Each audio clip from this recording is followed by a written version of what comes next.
শিলিগুড়ি তো পৌঁছে গেলাম। এখান থেকে আমার গন্তব্য কার্শিয়াং। তাই বাস থেকে নেমে 100 টাকার টোটো বার্গেনিং করে 10 টাকায় পৌঁছে গেলাম দার্জিলিং মোড়। সেখানে পৌঁছে দেখতে পাই রাস্তার উল্টো দিকেই দাঁড়িয়ে আছে দার্জিলিং মোড় থেকে দার্জিলিং যাওয়ার শেয়ার কার।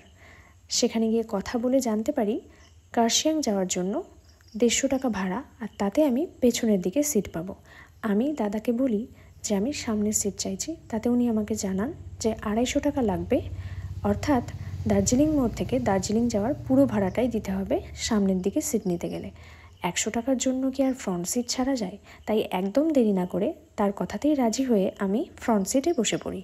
আর পাহাড়, বৃষ্টি, মেঘ এই সব কিছু একদম একসাথে একজোট বেঁধে যে সৌন্দর্য তৈরি করেছিল তা দেখতে দেখতে আমাদের গাড়ি সমতল ছেড়ে কখন পাহাড়ের রাস্তা ধরে নেয় তা খেয়ালই করি না।